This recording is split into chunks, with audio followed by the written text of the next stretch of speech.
We are focusing in this video on reflexes, which is a part of our nervous system unit.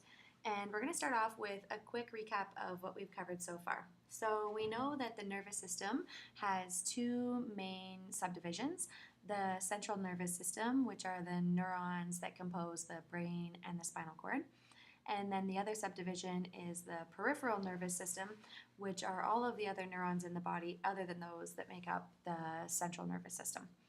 The peripheral nervous system has two main subdivisions: the autonomic nervous system, which has to do with internal organs and glands, so things that are happening below your level of consciousness, so they're happening automatically. Things like perspiration, salivation, your heart rate. And then the other subdivision of the peripheral nervous system is the somatic nervous system, which is communication with your sense organs and voluntary muscles. Things like when you choose to move your body in different ways, your voluntary muscles. So, what we've talked about so far in the somatic nervous system is how there's a stimulus, which is something that occurs in the environment.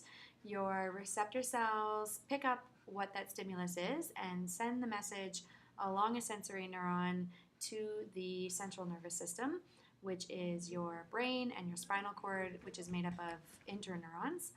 They decipher the signal and send a message back along motor neurons out to your effector cells to actually make a change or make some type of movement. Reflexes are what we're focusing on today, and they are quick and automatic responses that are involuntary, so they're an unconscious response, which is a little bit confusing because it falls under the somatic part of the peripheral nervous system. So originally on the last slide, we talked about how the autonomic nervous system was happening as an unconscious response or below your level of consciousness. This is actually also involuntary and unconscious, but it's part of the somatic system. And the reason that it's unconscious is because the impulse doesn't go all the way to the brain. So it goes to the spinal cord or to the brain stem.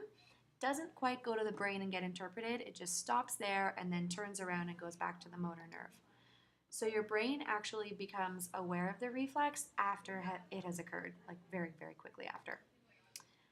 This is designed this way to protect the body and maintain homeostasis. So things like if you touched a really hot pan, your hand would pull back immediately or like a lot faster than if it had have gone all the way to the brain to be interpreted. Okay, so this picture is in your notes, and if you want to pause the video here, it's not a bad idea to get it labeled, and then you can kind of rewind this section a couple of times and make sure that this makes sense, because this is the part that's important for today. So what's going on here is we're looking at the patellar reflex. That's when you're sitting at the doctor's office and they hit your knee with a mallet, like a little rubber mallet. And that's actually one of the stations that you're going to work on today, where you can try this on yourself or on a friend. And it's called the patellar reflex because of the patella that's in your knee. So it's actually just below the patella that you're hitting with the mallet, and this gives you the patellar reflex. So what are the steps within which this happens? The first step is that a receptor, which in this case is going to be in the skin cells on the leg, are the ends of the sensory neuron that's going to be picking up the stimulus. So the stimulus is actually hitting your leg with the mallet. Then that signal is sent along the afferent pathway, which is made up of sensory neurons. So we're going up, the impulse is going the way of these arrows, through the dendrite of the sensory neuron, through the cell body of this next sensory neuron, up into the axon of this sensory neuron, and then into, in this case, which is the spinal cord. Our integrating center is normally the spinal cord and the brain, but in this case, the reflex is happening, so it's not going to the brain to get interpreted. It's just going to, the signal's going to leave the spinal cord, and right away it's going to go down into our motor neurons.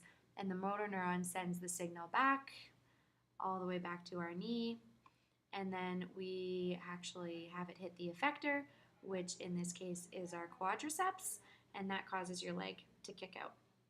Okay, so quick recap, we've got our receptor that picked up the stimulus. The signal travels along your sensory neurons to your spinal cord. It's a reflex, so it doesn't go quite to your brain.